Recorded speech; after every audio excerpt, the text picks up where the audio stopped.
Bonjour à tous, on se retrouve aujourd'hui pour expliquer le chapitre sur la matière à l'échelle microscopique en classe de seconde. Donc ce qu'on va faire, c'est qu'on va essayer de zoomer le plus possible dans la matière pour comprendre de quoi elle est constituée. On commence par l'échantillon macroscopique, c'est ce que vous avez en face de vous et c'est n'importe quel objet de votre quotidien. On peut prendre par exemple un verre d'eau. Cet échantillon macroscopique est constitué de une ou de plusieurs espèces chimiques, par exemple l'eau. Ces espèces chimiques, elles sont constituées elles-mêmes de centaines de milliards d'entités chimiques identiques et côte à côte. Par exemple, l'eau est constituée de milliards de molécules d'eau, les unes à côté des autres. Ces entités chimiques, il en existe trois grands types. Le premier, c'est l'atome.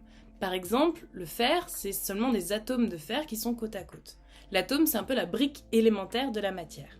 On note les atomes par leur symbole, qui est le symbole existant dans le tableau périodique des éléments. Le tableau périodique des éléments, c'est tous les éléments connus et existants dans l'univers.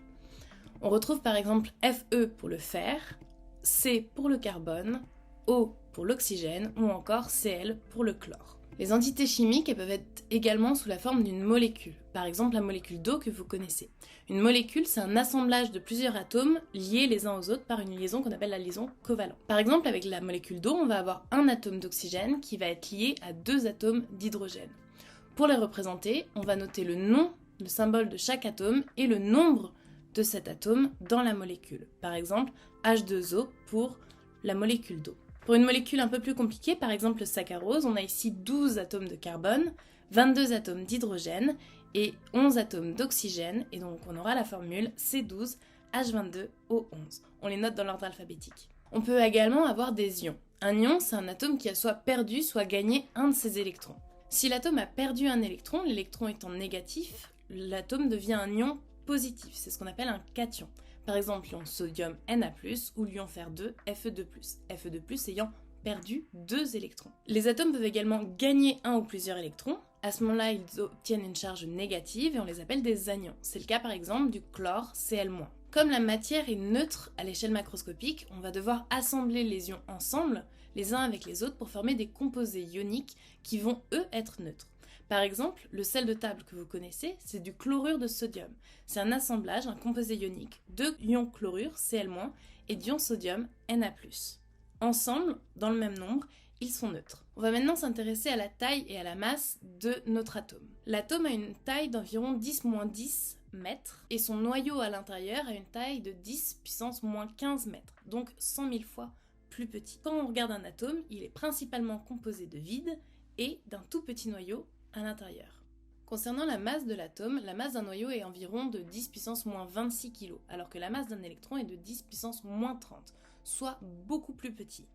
Quand on somme toute la masse de notre noyau et toute la masse de nos électrons, finalement la masse des électrons est négligeable par rapport à la masse du noyau. Ce qui veut dire qu'on va avoir un atome d'une taille 10 puissance moins 10 mètres, avec un noyau à l'intérieur qui est 100 000 fois petit et qui concentre absolument toute la masse, puisque la masse des électrons est négligeable.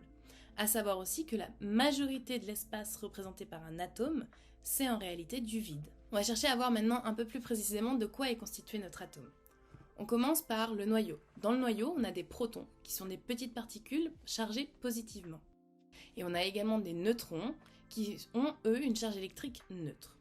Les deux forment le noyau. Protons et neutrons, ce sont ce qu'on appelle des nucléons. Et puis autour de ce noyau, on va retrouver nos électrons qui, eux, ont une charge négative et qui gravitent autour de notre noyau. Puisque l'atome est neutre électriquement, on va avoir le même nombre de protons chargés positivement à l'intérieur du noyau que d'électrons chargés négativement à l'extérieur du noyau. Pour décrire le noyau, on va s'intéresser au nombre de protons et de neutrons, donc au nombre de protons et de nucléons qu'il y a à l'intérieur. On commence par décrire le nombre de protons. Z, c'est ce qu'on appelle aussi le numéro atomique. C'est ça qui définit l'élément. Selon le nombre de protons qu'on a à l'intérieur d'un noyau, on a un élément chimique défini. On va donc pouvoir lui associer un symbole, comme on a vu dans le tableau périodique, C ou O ou Cl. C'est le symbole de l'élément. Et enfin, on va noter notre nombre de nucléons, c'est-à-dire neutrons plus protons, à l'intérieur du noyau.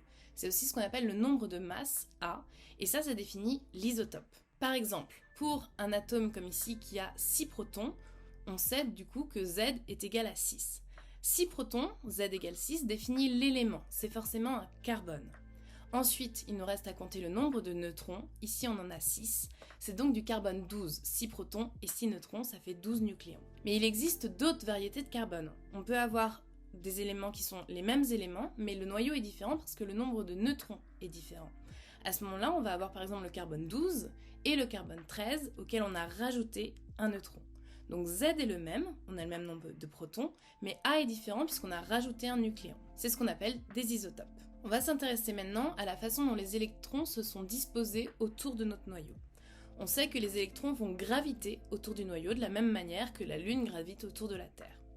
Si on a un atome, à ce moment-là, on sait qu'on a autant d'électrons à l'extérieur de notre noyau que de protons à l'intérieur, puisque la charge doit être neutre. Les électrons ne vont pas être désordonnés autour de notre noyau, mais vont se ranger dans des couches ou des orbites successives. On va donc avoir différentes couches, différentes orbites, qui vont être de plus en plus éloignées du noyau. On commence par la couche 1, puis la couche numéro 2, puis la couche numéro 3. Chacune de ces couches ou de ces orbites peut contenir un certain nombre d'électrons. À l'intérieur de ces couches, on va définir des sous-couches. La sous-couche 1s, la sous-couche 2s et la sous-couche 2p pour la couche 2, et pour la couche 3, la sous-couche 3s et la sous-couche 3p. Les sous-couches de type S vont pouvoir contenir 2 électrons au maximum. Les sous-couches de type P, quant à elles, peuvent en contenir jusqu'à 6. Ce qui fait que la couche 1 peut contenir 2 électrons au maximum, alors que toutes les autres, la 2 et la couche 3, peuvent contenir 8 électrons au maximum. Si on prend l'exemple du carbone, dans le carbone on a 6 protons, donc dans l'atome de carbone on va avoir 6 électrons à placer pour que notre atome soit neutre.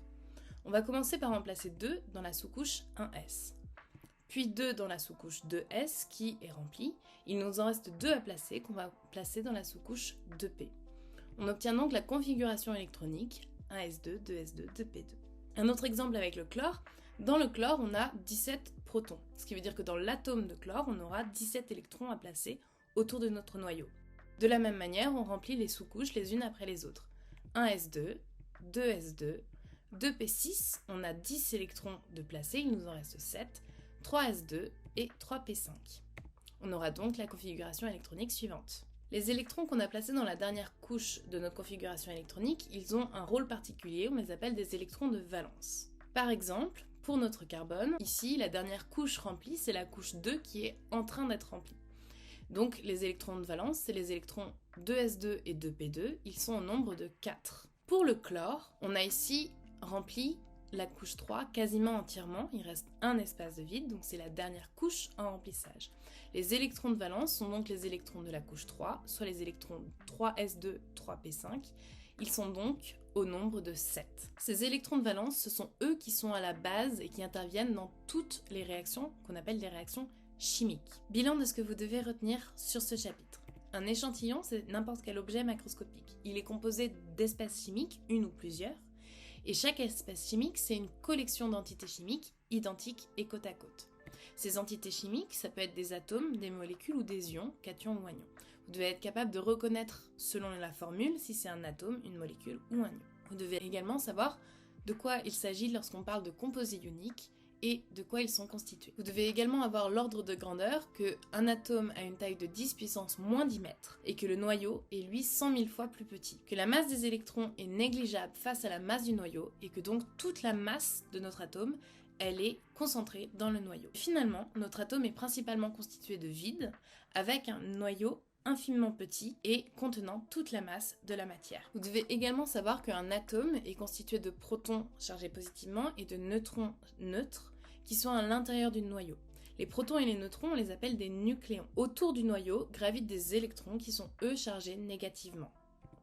Vous devez donc être capable d'écrire l'écriture conventionnelle d'un noyau en ayant son nombre de protons et son nombre de neutrons, à savoir que X est le symbole de l'élément, A le nombre de nucléons ou nombre de masses, et Z le numéro atomique correspondant au nombre de protons. Vous devez également être capable d'écrire une configuration électronique à partir du nombre d'électrons que vous devez placer dans les différentes couches et sous-couches. Au maximum, on aura jusqu'à 18 électrons, donc jusqu'à la sous-couche 3P remplie au maximum. Et enfin, vous devez connaître la définition d'un électron de valence, c'est-à-dire l'électron qui est placé sur la dernière couche de la configuration électronique, et que ces électrons de valence sont extrêmement importants parce que ce sont eux qui réagissent dans toutes les réactions chimiques. Une fois que tout ça est bon, c'est parfait.